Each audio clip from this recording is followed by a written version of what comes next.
We talked for a couple of minutes, and then he turned and was walking away.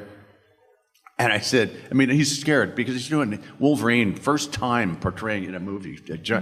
And I said, in Wolverine's voice, said, "Hey, you." And he turned around and he said, "Yeah." I said, "Don't mess this up, Bob." So yeah, without further ado, please welcome to the stage Mr. Cal Dodd.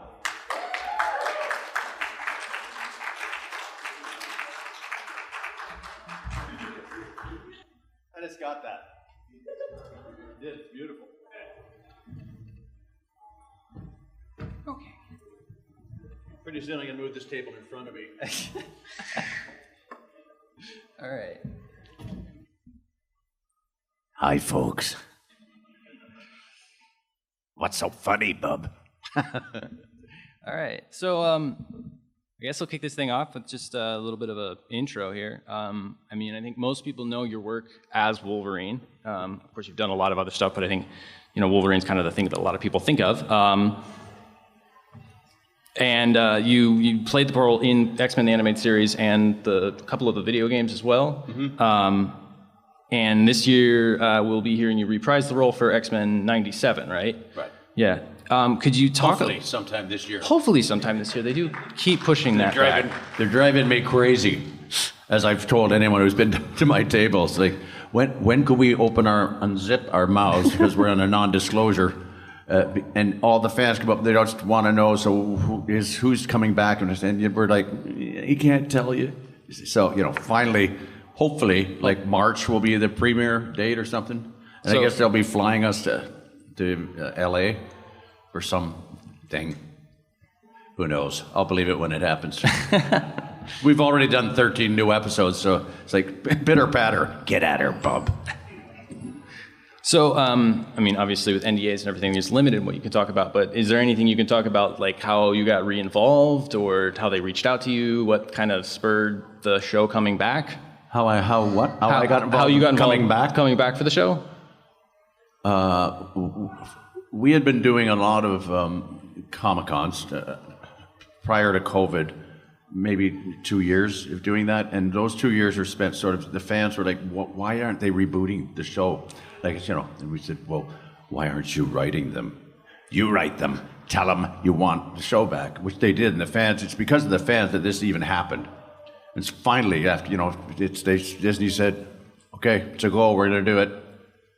I had to audition for my voice, because they wanted my voice, of course, the fans. Thank you. And I had to audition. So they made you audition? And they sent me lines, and I read the lines, and it was that nod. It was actually lines from the episode Cold Vengeance. Oh. And it was where Wolverine is like very, very quietly speaking, which is very not usual for him. Right. And, when he's not angry or, back off, that kind of stuff, so it was really hard to find how he's going to sound when he's just talking normal. Yeah. And it was when he's sitting outside with the elder of the chief, the tribe up north in the Inuit, where he went fishing and stuff. And the women are all laughing and jumping and throwing people up in blankets and stuff, and the chief's looking at them and saying, "The people are very happy, and it's all because of you." And Wolverine's like, "I know, I don't understand it. I'm happy too. I feel at peace." And then the chief is like, "Peace can only be found by a man whose heart is..." And he said, "I wish," because Wolverine, he didn't know Wolverine was a mutant. You're right. And he said, "I wish I could tell you." And he said, "When the time is right, you will know." And Wolverine said, "Thank you." And he said, "You're more than welcome, my friend." Wolverine has never been called my friend by anyone. And the episode ends, and he just turns when the chief walks away and says, almost to himself, like, "You called me friend." And he was just so happy, his heart, you could tell he was happy. So that's what they used for the auditions? But the quiet part. The quiet part. Yeah, that whole thing. I found that odd that they would take you got to imagine there's somebody in there just going like, wow, this guy sounds just like the guy from the show. That sounds just like Cal Dodd. Well, it is Cal Dodd. I guess he wins then. Yeah. Yeah. So I got the role again. So I'm coming back. I mean, I'm back already. So yeah, I mean, I guess kind of going with that, what was it like getting involved in the original show? Kind of how did you get involved with that? Again, it was an audition, and I had never heard of the X-Men or Wolverine or anything like that because I was a singer, and I was the top singer in Canada doing commercials from bras to beers and cereals, everything. You know, any commercial that was done, I did it, either group sing or the lead singer and stuff, which was, I just loved it because I love music and singing. And I did a commercial singing episode with 4 other guys, and they wanted someone to do the voice of, it was for Chrysler, and they wanted someone to do the voice of a sergeant, you know, a drill sergeant. So like, they wanted to know, who's got all the 4x4s? So they said, Cal, you can do that. So I said, okay. So I did that, and the guys would answer, Chrysler's got the 4x4s, round off. Yeah, anyway. So she remembered me, the casting person for this X-Men auditions, like a year and a half after that singing commercial. She said, would you be interested in auditioning for an animated cartoon? I said, what? I don't do voice work. I said, well, yeah, but I've heard you. You can probably well, what's it for? She said, well, it's called Project X. I can't tell you. I can't. Project X. Project X. Oh, how cute. So we all got there. They were all in Canada.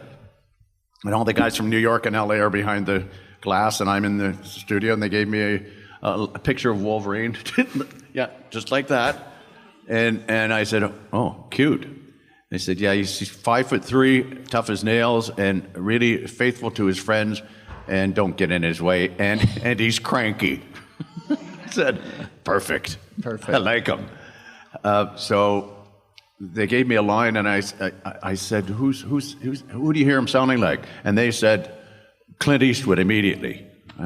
Well, I get that, go ahead, make my thing. But, I said, looking at the line that they gave me, I said, this, I've never heard Clint Eastwood yell in a movie. He just keeps it, hence the gritting the teeth and stuff. Yeah, that's not reserved. And so I read the line, and I said, who's he yelling at? And they said, Sabretooth. Keep in mind, I don't know anything about the X-Men. Right. So I said, Sabretooth? And I'm Wolverine, yes. Is this an animal cartoon? Truly. And when they stopped laughing, they said, no, it's not an animal cartoon. I said, well, Sabretooth, Wolverine, they're mutants, as if I should know. They're mutants. And I went, what the hell's a mutant? They said, you've never read any of the comics? No. It's almost like a read their mind. They're like, who sent this guy in here? Anyway, none of us, the guys, and all the voices are Canadian, by the way, knew anything about the X-Men. So I said, okay, so I said, who else? So they said Clint Eastwood. Ward Bond was a really weird reference. Steve McQueen, which I loved after I got to know Wolverine, because Steve McQueen is one of my favorite actors. He's a short guy and very quiet and keeps to himself, keeps everything inside like Wolverine.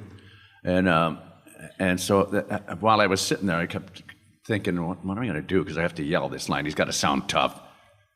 So I thought of Wolfman Jack. Does anyone remember Wolfman Jack from the 60s, 70s, like Midnight Special? Wolfman Jack, baby, coming at you in the Midnight Special. So I put, as it turns out, a bit more than I wanted to of that in Wolverine's voice with Clint Eastwood mix. And the first line I had to read, and keep in mind they've flown in from LA and New York, and Larry Houston and all those people. And I said, okay. They said, okay, read it. And there's the first line I had to read. I almost laughed in the middle of it because I couldn't believe it. I had read it, but I said, okay, that's what they want me to say. All right, you egg-sucking piece of gutter trash. You always did like pushing around people shorter than you. Well, I'm shorter. Try pushing me. And they just went, holy shit. Hold it. Okay, wow. We're in trouble now. Give him more lines. So I read for the next 15 minutes or so, and great lines. Like, I know what you're thinking, punk. Question is, hence the Clint Eastwood. And it's actually a scene from one of his movies. I didn't accuse them of like, well, you're taking these lines from there. Yeah, well, we can do that. It's homage. I know what you're thinking, punk. Question is, can I get Wolverine before he turns me into shish kebab with those claws? Well, bub, seeing as how these claws are adamantium, the strongest metal known, and can slice through vanadium steel like a hot knife through butter, buddy. You gotta ask yourself, do I feel lucky? they just went, you can go now. And I said, thank you very much. And they phoned me the next day, and they said, would you like to be in our Wolverine? I said, I don't know. I'll have to check my calendar. Yes. And the rest is histoire, as they say. And the best 5 years of my life was doing that guy. And then when they took him away, it was like, what? You can't take him away now. But it was weird after 5 years going in the studio and being this guy. So it's like cutting my left arm off, or my brother was like losing. Anyway, that's the way it happened. Yeah. Okay. So, like you said, you don't really know the comics.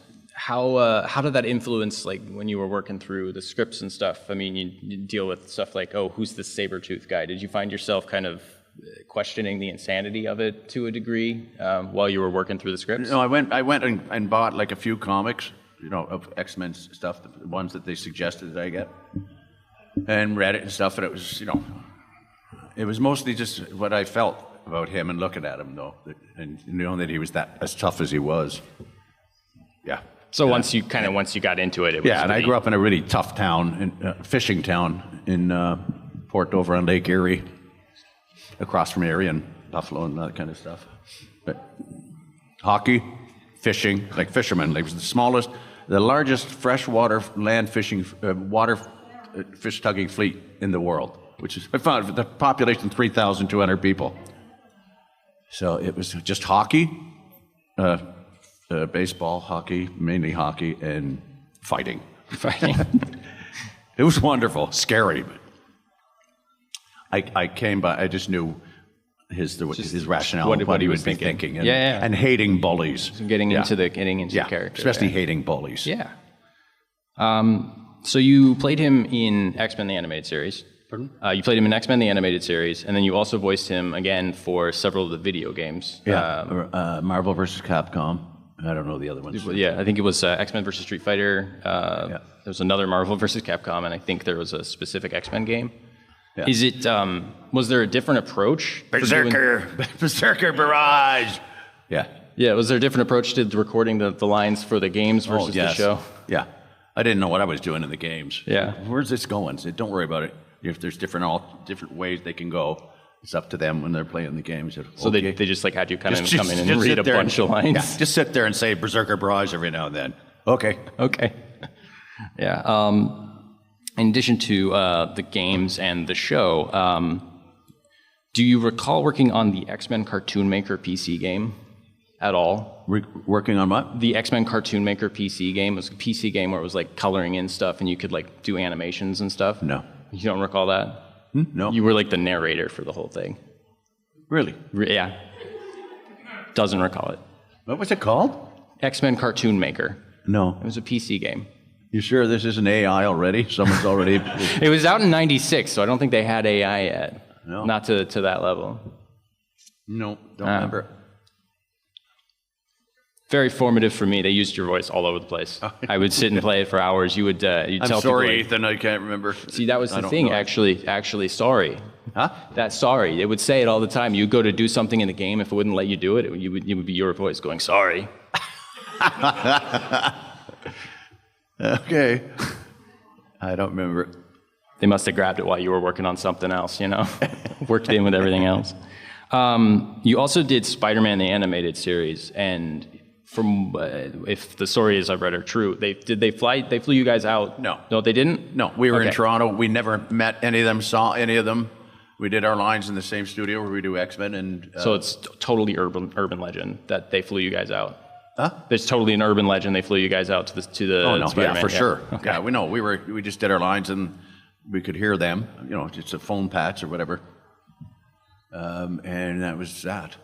Again, the lines were all done separately, like alone. Mm-hmm. You just went. So when you did your recording, you did everything by yourself. Yeah, I would just do all Wolverine's lines. Straight through. Cool. So I mean, obviously you've said Wolverine's like it's like losing your left arm. Not playing Wolverine, you kind of really associate with this character. So I mean, would you say that he's is that the acting role you're kind of the most proud of, or do you think he's the acting role that you're kind of the most proud of, the Wolverine? Do you feel like the most attachment? Oh, by far. By far. Yeah. Cool. Any other roles that have kind of stuck out to you other than Wolverine, or just him by a large margin? And it was around 96 when we were doing the last year of X-Men, when I started doing Slappy from Goosebumps. Yeah. Yeah, that was a totally different voice altogether from Wolverine. And just freaks out. When you do the voice for kids and stuff, they just get freaked out. They start laughing and jumping up and down or crying and run to their mom. Alternate back and forth, yeah. It wasn't very nice of you to dump me in the sewer like that, was it, Sarah? What? That guy. All right, well, I think we'll open it to the floor if anybody's got any questions for Cal they wanted to ask.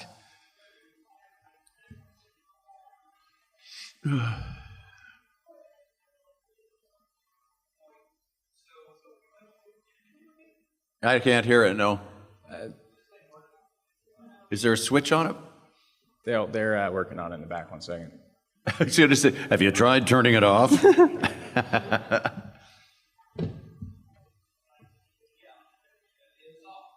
Okay. Hi. Hi. So was there ever a story, because the thing with Wolverine for so many years, he had the whole amnesia thing, so his past pre-Incredible Hulk was a kind of a blank slate. Was there anything you really wanted to see them do on the X-Men cartoon to fill that out? Or something you might have said to one of the writers, hey, could we do something like this or something? I have no idea. So he's asking, did you have any interest in kind of exploring Wolverine's past? Did you have any idea of what his past was before the amnesia? Oh, yeah. Like I said, I studied and found, what his real name was, Howlett James. And how old he was really flew me for a loop. Like, what is he, 180 now, 180? Somewhere around there, yeah. What is that? So, and the episode that got me, of course, is when they inject the adamantium in his body and stuff, the X thing, and just felt so sorry for him, and he's so lonely, and he's just terrible with women, just crazy dumb with women, and just falls in love with whatever. But he still loves Jean more than anything. All right. Hi, Cal. I had heard an interview once with Hugh Jackman where he said they didn't have Bub in the Can you original. just raise your microphone a bit? Oh, yeah. Get a little higher? Is that better? Yeah. Okay. I don't want to mess it up though. So Hugh Jackman said that in the original. Speak closer to the microphone. Sorry. Like that? Yeah. Okay.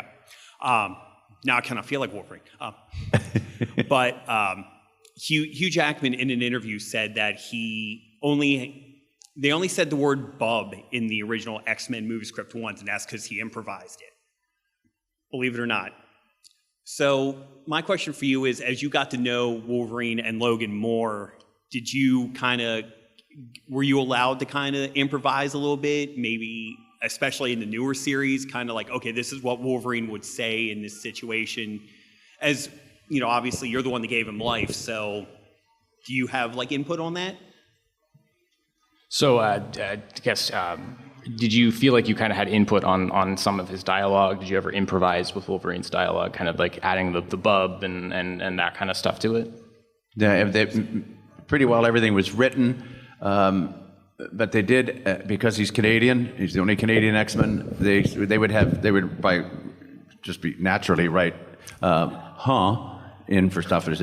He would never say, it's A. And they just said, back off, A. They said, well, okay, then just don't say anything there. And I would come up with like lines I would hear on the street, like, anytime, pretty boy. That kind of stuff that he would call, Cyclops, teacher's pet. But their writers were brilliant, just wonderful writers. There's no need for me to elaborate or even attempt to.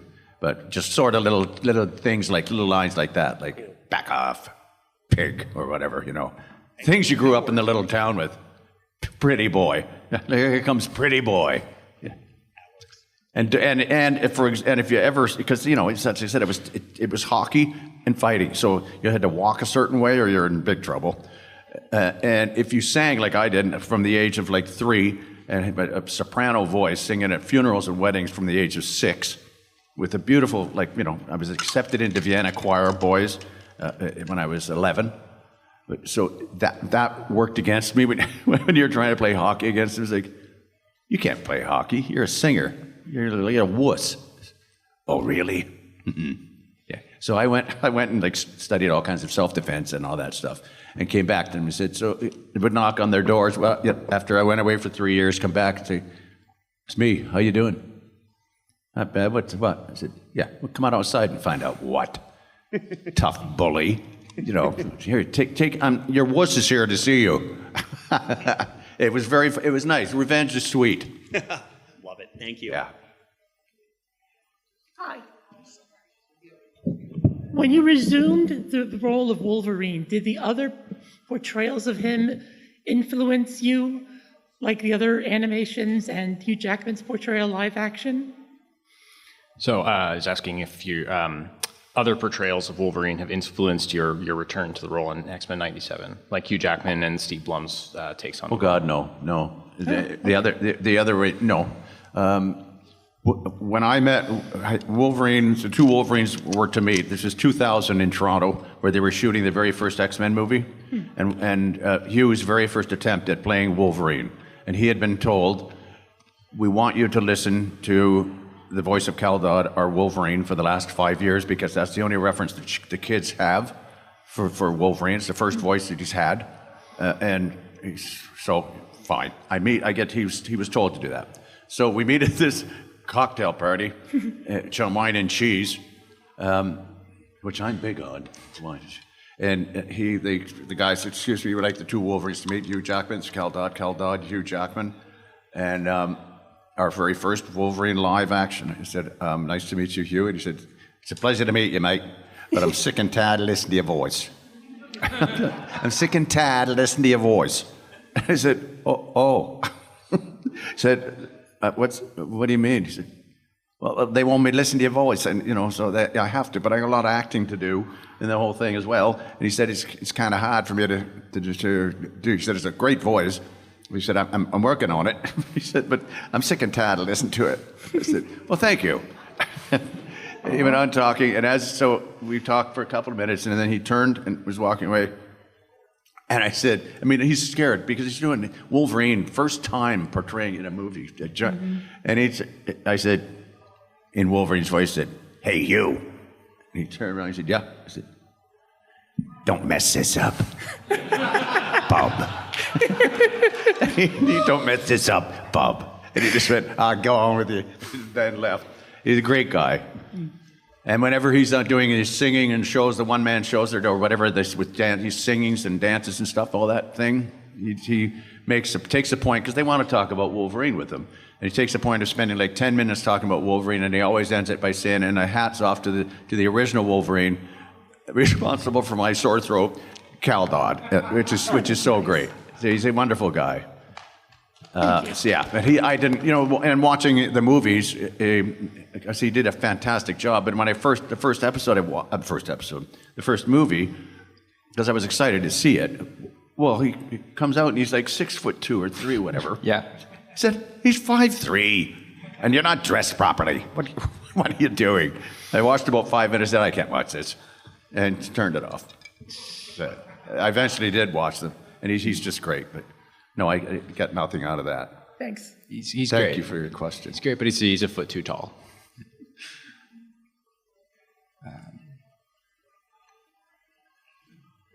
Any other questions? No. Okay. We got one. Oh, you again. Yeah, hello. So, since it's been like 20 years, did you have any, returning this project, I know you've done this voice in other settings, such as the games mentioned and the Forgotten Computer game, but did you have any trouble kind of or have to do any work to kind of get back into the voice for as long for the new episodes? I never lost it. And it's interesting you said that because they direct me. I'm recording in Toronto, the same studio we were in 30 years ago, and which is very weird. And they're in LA. The woman is directing me, and she said, "Could you make him? Could you make?" I did my first line. Excuse me. And she said, "Can you make him a little deeper?" I said, "He doesn't go deeper. This is his voice." Oh, okay. Sorry. I said, well, okay. So we stayed where I wanted him to stay, which is what he sounds like. I agree. Thank you.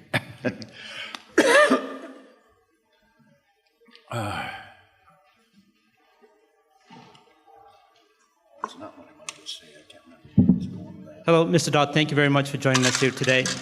Has the studio recording setup itself changed much, if any, since when you were doing this in the 1990s and you're doing it now? Have the studios changed, or the the recording studio itself? Is it more sensitive microphones, or what's the difference between? It's just more, totally more modern. 30 years with they didn't have computers. The computers output and being able to watch. Well, because I can see them, the people that are directing me, and it's like they're with me. That wasn't available in '92. I don't know anything about the audio part of it, like the engineers and stuff, but because the microphones all look the same to me. Thank you. Yeah, you're very welcome. Hello there. Hi. My husband and I are actually going to be going to Canada this coming year, and we're wondering if you have any food recommendations. You're what, from Canada? Oh, we're hoping to go to Canada. Oh, Never okay. been there before. Good luck with that. Bring snowshoes. That's what everyone thinks, but go ahead. So, do you have any food recommendations in the area of Toronto? Looking for food recommendations in Toronto. Oh, it's great food in Toronto. I mean, the city is like every ethnicity on the planet has moved to Toronto. Great Chinese, great seafood, of course, because there's the Great Lakes are there. Pizza. Pizza's good too, because we have a lot of Italians that, big time can't move to Toronto. Or Guelph, Cambridge, and stuff, just outside of Toronto. Why are you hungry? Yeah, always hungry, so. And figured it would be something different than your voice question, so. There's beautiful places to eat there. It's wonderful. No shortage of food, that's for sure. All right. Thank you. Thank you. You're welcome. Hi, I was wondering if you have anything in particular you do to warm up your voice or kind of preserve your voice so you don't get too worn out with the speaking. I was wondering if you do anything specific to warm up your voice so that you don't wear out. Wolverine? Yeah, to do Wolverine. I used to smoke, like a lot, and I loved whiskey and beer at the same time. Beer with whiskey chasers. Whiskey with beer chasers, yeah. And I would do that the night before a session just to get it so I could be sure the gravel was there. And that was fun. But it was kind of like, you have a bit of a hangover because I listen to music and just smoke and drink and just everything. And then, start doing the voice. And this would just naturally be there in the morning. Now it's just not, I quit smoking about 9-10 years ago. Good. So I can't do that anymore, but it's there anyway. It's just like... it's gravelly. I know where to go to get it. Because usually I talk up here. No. Okay. No, there's nothing I do except, I will drink, but not smoke. Okay, thank you. You're welcome. Hi, Beth.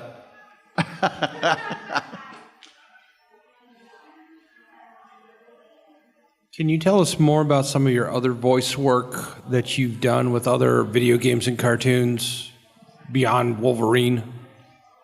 Other voices? Other voice work beyond Wolverine. Do you have anything to talk about, like kind of other roles that you've taken on? Well, I like the voice that I did in King, which was a cartoon. The boy had a dream world where he was king. You know, underneath his bed, he and his dog would go underneath the bed and disappear. And this character was Bob Wire, and he was actually the shape of a barbed wire fence. And he was. I have a guavo in his voice, but he talked with almost like Elmer Fudd or something. And they were called Fraggles. Oh yeah, and I did Fraggle Rock for 5 years, but that was just, we two of us, myself and a girl, Sharon Lee Williams, were hired to bolster up the singing for this, like we did the theme song Down at Fraggle Rock, and then they gave me the part of a doozer. And I did the doozer role for a while, but that was fun. But Fraggle Rock, and I met Jim Henson, and he came about twice during those 2 or 3 times during those 5 years. And was it 5? Yeah, I think it was 5 years. And it's just because he's Kermit. Right. Well, I do a pretty good Kermit, and I love the song. Why are there always songs about rainbows? Yeah. Why are there always songs about rainbows? And he said, I've heard you do me, and I said, what? Beg your pardon, pal? And he said, yeah, well, no, Kermit. And I said, well, sure. And so I sang, why are there always songs about? And he went, shit, that's good. I said, thank you. No. Never heard from him again. So that, King, Slappy, I know I'm forgetting some. I'll think about it, but no, nothing major. Because I was singing at the same time, too. So I was a busy boy. I mean, do you care to elaborate a little bit maybe on some of your singing career and kind of how you got into that? I was always singing from the age of 3, like I said. We came over from Ireland. Do you have a question? Yes, I do. Because this answer will bore you. We need to touch back on that. Yeah. Thank you, Wolverine, for calling me an asshole. Oh, you got, sir, excuse me, you got a gerbil on your shoulder. Yeah, I know. It tends to multiply once you feed it. Alpha Flight, are we going to see them again in X-Men 97? Don't ask me. I know nothing about that. Okay. That'd be a writer's job. Okay, I was just wondering if they had done anything. I'm just going to tell you, and because it's getting close to our March being like the show premiering. There's this guy. He goes through hell. I can't wait. And if you read the comics at all, you'll know what I'm talking about. But it scared the shit out of me. I'm like, what are you doing? You can't. Are you firing me? It's like, what's going on here? Yeah. And then I have one more question. You mentioned hockey earlier. What's your favorite team? Favorite hockey team. Do you have a favorite hockey team? What? The Leafs. Okay, I was just wondering. No, we've been in purgatory in hell for since 1963. It's the last time they won. As a Washington Capitals fan, I know that. 67. Sorry. Oh, geez, that's not very on. Oh yeah, so the singing thing. So from the age of 3, 5, and I'm singing at funerals and stuff. The whole family sang. We came over from Ireland, Mom and Dad, and we came first with Dad went over for 10 months until he got a job, and then we followed, the 3 of us, my brother, my sister, myself, and then 2 more were born here. But we would tour around singing as a family, all Irish songs and stuff for liberals, conservatives, and stuff at political things. And then I got a rock opera. I played Hamlet in this rock opera that went to Broadway. I hired my brother, Rory, to play Horatio. I didn't hire him, I just suggested, and they just loved him. He sang like I sing. And Rory stayed in New York because it went to Broadway. I was joining a rock group then called Deja Vu, which was to replace Three Dog Night in the States. Remember that group, Three Dog Night? So with Jimmy Einer was our producer, and Skip Prokop, and we recorded our first album. And we were there recording when Rory's show, the Broadway, the Hamlet show, was opening. It was in previews. So, and Beverly D'Angelo was in our original cast of Hamlet in Charlottetown, Prince Edward Island. Beverly D'Angelo is like, from those home movies with the Chevy Chase in the car, the blonde. And anyway, Rory met Meatloaf, and Jim Meatloaf was in the show, and Jim Steinman, who wrote all the Meatloaf stuff. And Rory stayed there, like I said. I came back to Toronto and did a TV show for 5 years. It was syndicated worldwide, called Circus, and all singing and stuff, as well as circus acts. And again, all the commercials I was doing. And Rory ended up he worked with Jim Steinman and did all the demos for Steinman, for anyone, including Meatloaf's demos. Rory would sing the solo, I think the lead role first. And so one night Rory was in there doing demos for him, and with Jim Steinman, the writer, may he rest in peace, and Meatloaf, gone. And he said, they called Rory Ice because he was from Canada. Ice. So, hey, Ice, can you do this song? I'm doing this song with Bonnie Tyler. Can you just do this bit that I want you to sing? And he said, it's 2 a.m, Jim. He said, it'll only take you 10 minutes. So Rory said, oh, okay. So he did it, and, excuse me, 10 months later, he was on the Grammys with, what's her name? Bonnie Tyler, with Bonnie Tyler. And he's at the top of 50 stairs that go up into Rory, and because he's the first voice you hear in this song, which is ding, ding, ding. I got to get the right key. Turn around, every now and then I get a little bit lost. Turn around, every now it's time to run around. Turn around, bright eyes, every now and then I turn around, right. That's my little brother. So we're like singers forever, and yeah, it was just, I love it. It's my heart. It's like music. I love it. All right. Anybody else have any questions? I think we're kind of coming close to time. Any other stories about your career, about X-Men, about kind of any of it, kind of anything that sticks out to you about it? Norm Spencer, who is our Cyclops, God bless him, he died 2-3 years ago. When we were recording, when we were doing it together in the studio, the first 5 episodes we did as a group. They were surrounded in semicircle and microphones. And Norm was always beside me. And then Gene and Jubilee and Beast and Gambit. But Norm had a great sense of humor. And and remind me to, so there's 2 stories with Norm. So this is there was an episode in X-Men, and remind me about, say, Gambit, when I'm finished the story, Gambit. Okay, yeah. So they're doing an episode where Wolverine's in a pool hall, and there's a TV on while he's playing pool with these look like biker dudes or whatever, and he looks up and there's Friends of Humanity going, down with mutants, down with mutants. And Wolverine's not dressed in his civvies, he doesn't have this stuff on. And he's taking a shot, and he looks up and he says, turn that garbage off. And these other goofs look at him like, oh, what's the matter? You a mutant-loving lover? He just looked at them and went, oh, geez. But they wanted one of the guys.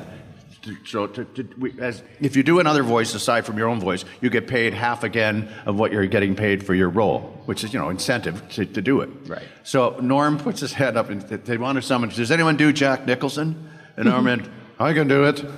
Norm, I'll do that. So he does his thing, and I'm sitting there, and they were all voiceover people, and I was a singer, and so I didn't know any of them.